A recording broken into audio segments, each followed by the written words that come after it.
Each story is unique. Each client is unique. And we've got to find the emotional truth of our cases in order to relate that to a jury. TBI cases can feel like navigating uncharted territory.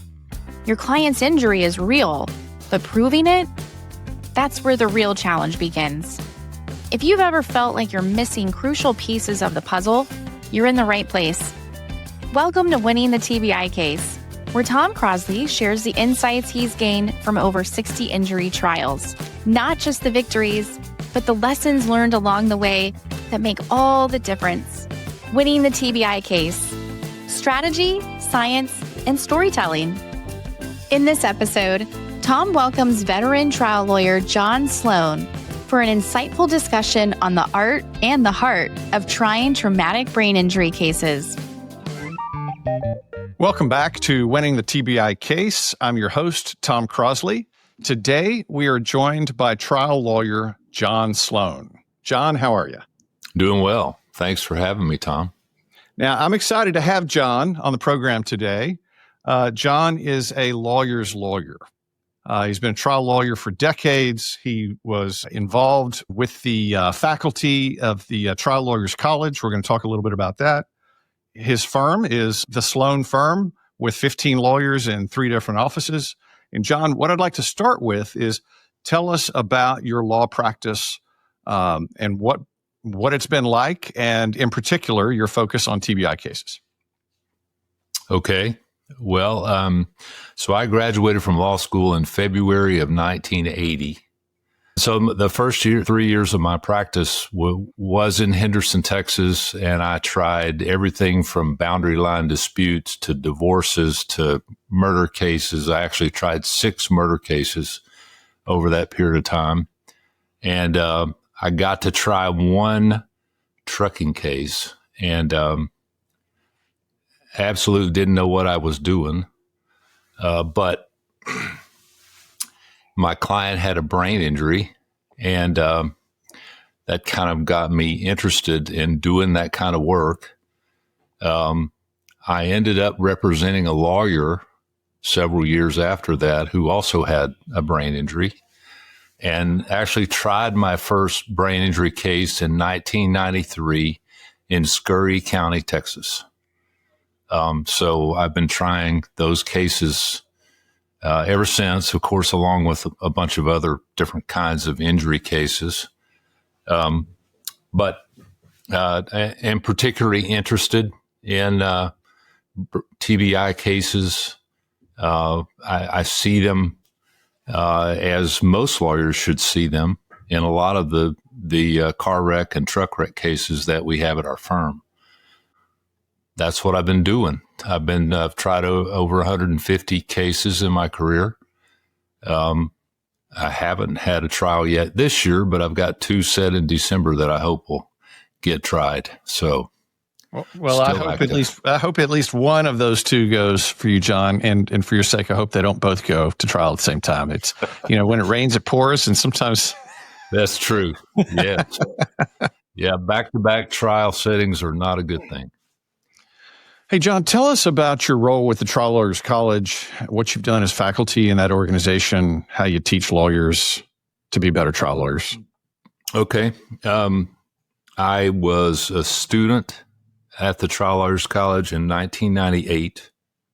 And then 4 years after that, I was fortunate enough to be asked to be on the teaching staff. And then in 2008, I was asked to be on the board of directors. And in 2014, I became president of the organization of the alumni and what we call the Trial Lawyers College, and then ended my term at the end of December of last year, and ended my term on the board June of this year. So it's been a long journey. The Trial Lawyers College has a unique way of teaching. We don't have materials. We don't hand out a seminar book when people show up for one of our courses. It's a lot of show me rather than tell me what we should do, and involves getting people up on their feet, getting them to work on the various trial skills that we all know about. It fundamentally involves the lawyers getting to know themselves. Some have described it as an archaeological dig into who each of us are. The Trial Lawyers College, instead of trying one case 150 times, you try 150 cases 150 times because each story is unique, each client is unique, and we've got to find the emotional truth of our cases in order to relate that to a jury. Jurors don't decide cases on the facts. They don't decide cases on what are the 10 most important facts in our case. They decide the case based on the emotional content and whether they connect with our client's story. So the aim of the Trial Lawyers College is to find that common ground, find that area where the juror connects with our clients and with our story. And it also involves being our authentic selves. Let's dive into that in how that philosophy would bleed over into your handling of a TBI case. Help us layer that a little bit more with, you said that the jury doesn't decide the case based on the facts. In a TBI case, obviously, as you know, and as I've heard you say on your podcast before and your guests say, I think the most important witnesses are those who know your client and have known your client forever, because they're the only ones that really can relate to the jury the differences in that person from before and after the incident that caused the traumatic brain injury. Experts can be important, and certainly in today's world of trying a TBI case, 3 Tesla MRIs and the other diagnostic tests certainly are important. But the first one that I ever tried, I had a neuropsychologist, which was a absolutely brand new expert to me at the time. And I had the guy's wife and his uncle and a coworker that came and testified. And, that made all the difference. So in a TBI case, using the training that I've had at the Trial Lawyers College,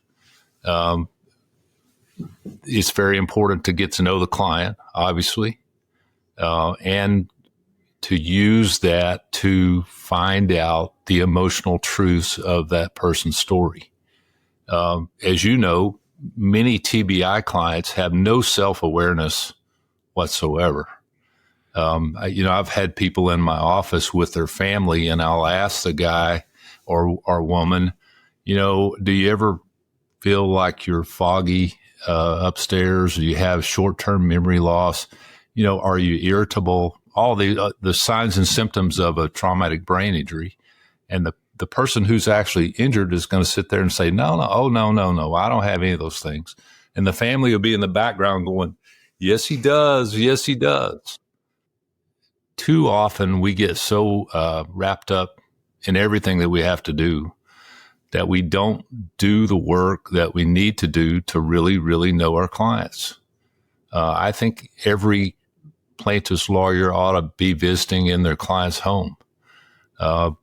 See if they'll let you enjoy a meal with them, or go there on a Saturday morning or a Sunday afternoon after they've been to church and just sit around and talk to the family. I just think that makes all the difference in our ability to present the case. I agree completely with that. I mean, I tell lawyers all the time that before you go try the case, go visit the client at home. Sometimes you'll see something on the mantle or on the wall that you end up talking to them about that is something you bring up in the trial. Absolutely. And they behave differently, I think, sitting in their living room than they do sitting in your conference room. Yeah. Yeah, I agree. Okay, so let's focus in on TBI specific type advice. How many TBI cases do you think you've tried, say, in the last what I call the modern era of neuroscience. So in the 2008 and beyond. Oh, I would say probably 7. Okay, that's quite a few, right? And a lot of lawyers that handle these cases don't get that many opportunities to try them. And when they are trying them, there's some big liability fight, or it's the worst of the worst mild TBI type case. So let's talk about what advice would you give to lawyers on trying these cases? What stories from your trials can you share with us that might be good learning experiences or just interesting? Help us with that conversation. Okay. Well, with our before and after witnesses, our lay witnesses, we want to be able to try to find actual stories rather than just having the person sit up on the witness stand and say, he seems to be forgetful, or he's always losing his keys, or you need to talk about something that they've actually witnessed and experienced that demonstrates the deficits that they have. I had a case that I tried, and it probably has been, 12 years ago. It was a really bright woman who had studied to become a home inspector. And she had actually done her first home as a home inspector. But after the crash, she, in an effort just to make some money, she couldn't go back to being a home inspector. She was helping her aunt in a little retail store that they had. And the aunt observed her trying to count out change for a customer, and she couldn't do it. That story was very powerful to that jury. I want to talk a little bit about jury selection in the mild TBI case. Okay. Because I think it's different in the mild TBI case versus the severe TBI case. I also think it's different in the mild TBI case versus the neck or back injury case. So I know you to be very good at jury selection. What special advice do you have for lawyers who may be trying their first mild TBI case when it comes to jury selection? Well, you certainly have to own up to the fact that your client looks normal. Your client acts normal. Your client, if you met them for the first time on the street, probably would communicate with you in a normal way. But, can you listen to folks that have known this person before and after, and let them tell you the differences? I don't bring them to court because, as you know, that conditions a jury. I mean, they're looking at everything in the courtroom, and they're certainly looking at your clients saying, well, are they drooling? I mean, is there, do they act crazy? Do they do something that indicates to me that they have a brain injury? And obviously our mild traumatic brain injured clients don't do that. They don't drool. They don't, they don't stutter. They can talk. They can do things that you and I can do. I've heard Stephen Smith, you probably know him from Virginia. I do, yeah. Refer to a TBI case as a wrongful death case. Because, our client that we go to trial with is not the same person that they were a day before whatever the incident was that caused their brain injury.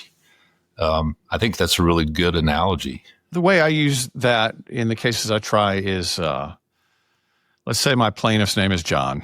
I refer to them, and I have witnesses refer to them as old John and new John. Old John, the pre-injury John, and new John, the John we're left with now. So I do think there's a lot of similarities between how you might try a wrongful death case and how you might try a TBI case, because you're really looking at two different people. I like that. I like that a lot.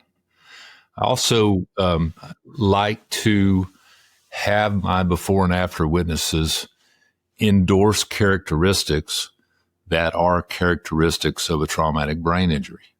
And I'll even write down on a list, how's their sleep? Do they not sleep as well as they used to? Do they have trouble falling asleep? The short-term memory difficulties. the foggy brain, problems with finding words.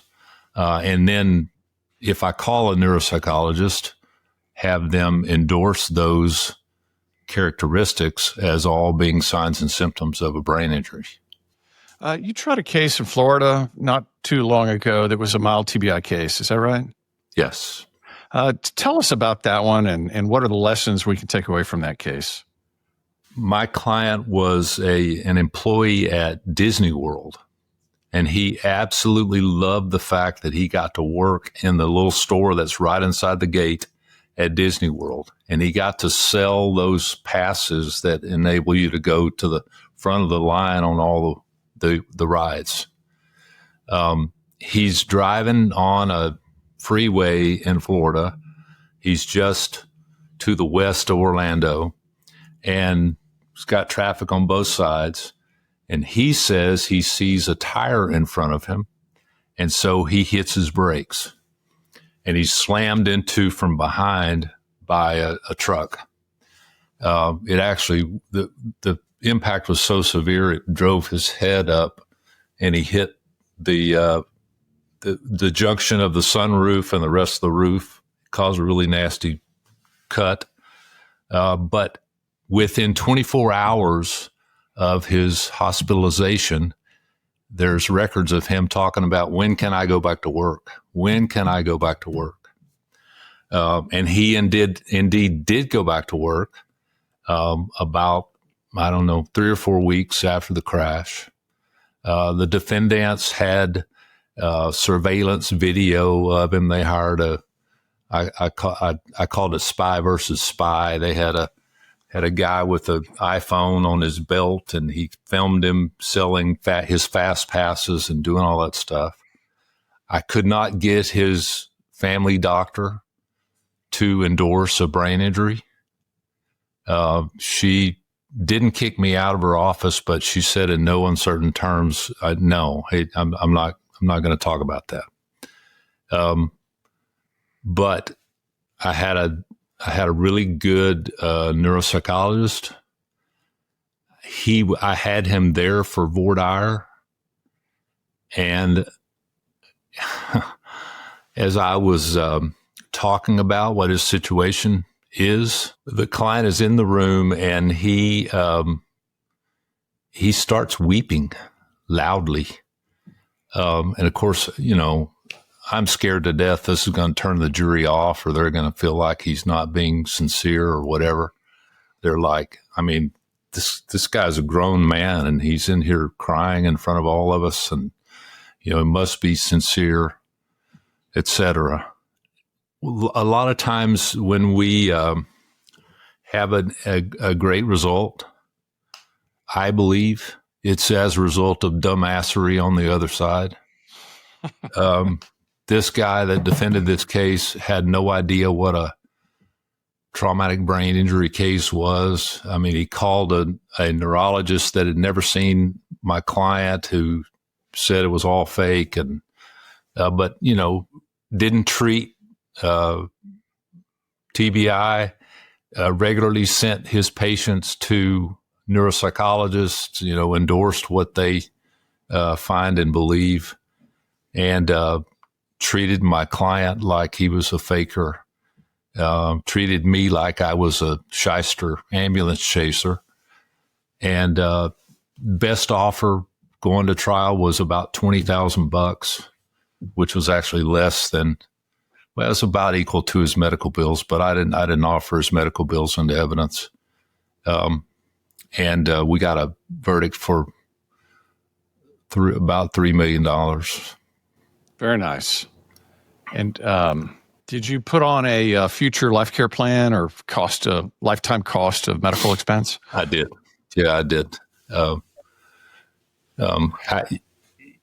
And I was lucky in that I had a juror who had an elderly father. I didn't know this in jury selection, obviously, but an elderly father that had dementia, that had suffered a brain injury earlier in life, and that she was convinced, and the rest of the jurors were convinced that was the fate that my client had.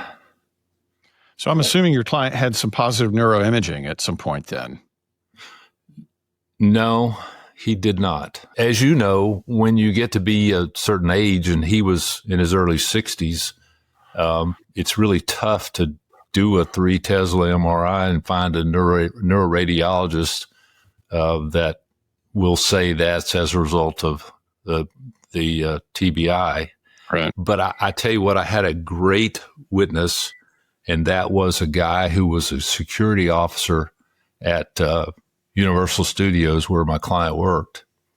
And he was very close to him and talked at length about how different he was after, but how he just loved his job. And there was just, you'd have to wrestle him outside the gate to keep him from reporting to work.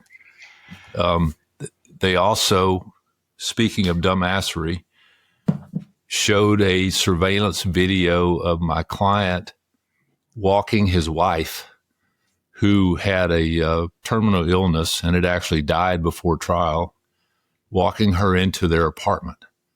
Why they did that, I have no idea, but they did.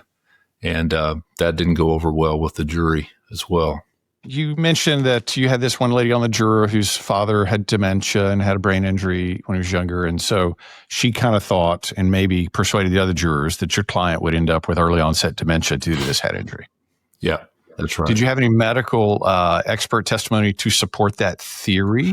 I had a neurologist that testified that was a possibility. He could not say that there was reasonably that medical probability said that's what would happen, but he did say that was a possibility. I've done a lot of investigation and study into what does it take to clear the hurdle of reasonable medical probability to show early onset dementia. Yeah. So it almost sounds like you had jurors who felt a deep connection to your client. Yeah, they did. Yeah, they definitely did. And he was one that I did call him to testify. I felt like in that case, at least, it was very important. But it was about a 5-minute direct, and the defense lawyer didn't ask him anything. Wow. I know. That was surprising. But they loved him. Well, congratulations on obtaining such an outstanding result for that client in what sounded like a difficult case. Let's see. You've got a bunch of lawyers in your firm. When y'all do intake or case handling or early case development on a TBI case, maybe you're not directly involved yet. What kind of systems do you put in place to make sure these cases are getting handled right? Because in my view, we can lose these cases if they never get off the ground properly in the first place. There's certain things we have to do early in the life of the case for the case to have a good outcome at a trial that might happen 2 or 3 years later. I'd like to hear your thoughts on that subject. Well, I'd like to hear yours as well. We are really lucky in that we have a lawyer of my vintage that's in charge of our new client department. And he's actually the father of one of my partners, Carson Runge. His name's John Runge, practiced in the Dallas-Fort Worth area for most of his career. And then we were lucky enough to hire him several years ago to head up that department. So he's very sensitive about the potential of a TBI in a case, especially one that involves a heavy truck, box truck, or 18-wheeler or whatever, but also is instructed, and our team is instructed to ask some of the questions that we need to know, at least initially, to try and figure out whether or not it could be a traumatic brain injury case. That's the main thing. Then also, of course, we want to make sure that anything that's recommended for the client by a life care planner or whatever, that they follow up on it. Because as you know, when you get the life care plan and it adds up to be $5 million and there's 5 things on there that are recommended or expected as future treatment, and the client hasn't done any of them, saying they don't have the funds to do that only goes so far. So we try to identify that and make sure that follow-up care is something that they at least initiate. Right. Yeah, I mean, we could devote I certainly could devote an entire episode or two just to this subject of how do you intake them? How do you then set them up for success? What are the things that you have to do early in a case? What are the things that if you didn't do them early, you're really behind the 8 ball later? And 2 of the ones are what you've already mentioned. And a third one is that as long as the client's symptomatic, there's got to be a way to document those symptoms in the medical records on a recurring basis. So even if it's the type of injury for which they are not going to likely recover, I still want somebody to follow them at least every 90 days to document the ongoing symptoms. I do not want to go to trial 2 years later with a 2-year gap in the medical records, not discussing their word finding difficulties, their headaches, their, mental fatigue, brain fog, photosensitivity, whatever the issues are. Yeah. Another thing, Tom, clients are always asked, did you lose consciousness in this wreck? And most of the time they have no idea whether they lost consciousness or not. But a lot of times they do know I was out of my head. I felt like I was in a fog. I felt like I was having an out-of-body experience, or words to that effect that they can relate to their treating doctors to show, yes, in fact, maybe they didn't have a loss of consciousness or they don't know one way or the other, but they did have an altered state of consciousness, which, as you know, the CDC definition, that's all it requires. So having that in the medical records early on has proven to be helpful. Yeah, in medical records, the other good thing for medical records for us, and why I like the symptoms to be documented, is medical records create a fail-safe cross-examination of defense experts who invariably are coming in saying that this isn't a TBI, these are not TBI symptoms. And at the very least, even if you can't get the best of them on other subjects, you can force them to acknowledge all the places in the medical records where your client has symptoms that are consistent with TBI. Yeah, I like that. And sometimes it's difficult to teach a jury the content of the medical records. And so in cross-examination, it's a higher energy point in a trial than, say, a long direct exam.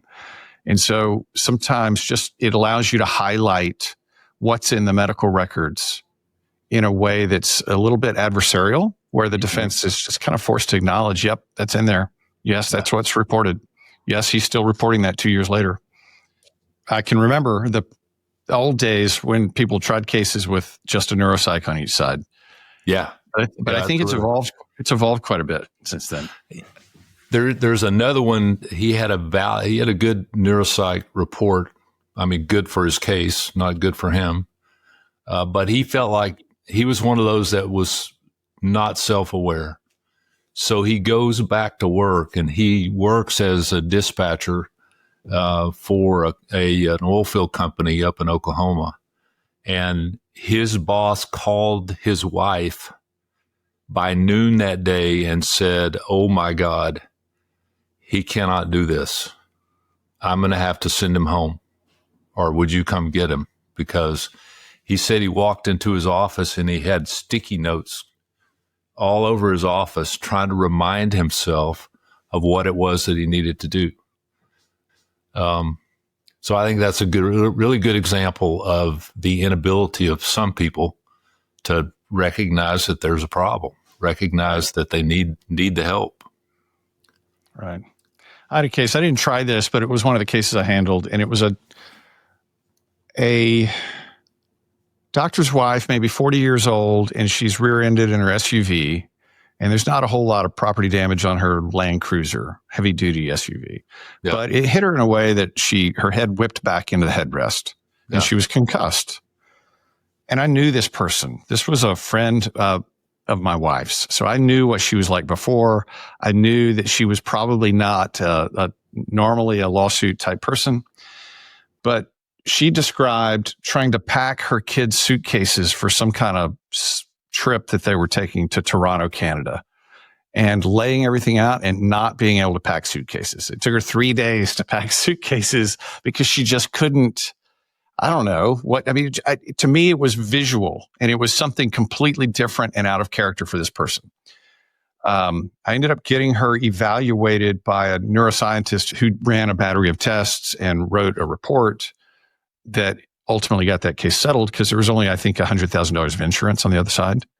But I had only, $3,000 or less in medical bills. And so that's a challenge in a lot of these mild TBI cases, is how to work them up within the budget that your case presents you. Because sometimes the budget is $100,000, or sometimes the case limits are $100,000. Sometimes they're $1 million. Sometimes they're $10 million or more. And it's just a completely different way that we might work them up in each of those ways. John, what are the traits that you think make a lawyer particularly well suited to being a TBI lawyer? Well, I think it's very helpful to have been a student at the Trial Lawyers College. It's also vital that the person be a lifetime learner, like we've discussed. I mean, you got to know more than just what the rules of civil procedure are and, the evidence rules. I mean, you got to understand the brain. You got to understand the workings of the brain. And you got to be able to spend the time to be with your client and be with your client's family and learn about their situation. Thank you for your time today and spending with us on this podcast. If our listeners would like to get in touch with you, what is the best way for them to do that? Just look up John Sloan, Longview, Texas. You'll find me. Or Santa Fe, New Mexico. I also have an office there that I inhabit as often as I can. Yes, especially in the summer months of Texas, I bet. That's right. Yeah. All right. Thank you very much, John. This has been Winning the TBI Case with Tom Crosley. If today's episode helped you see your current case in a new light, share it with a colleague who's facing the same challenges in a case.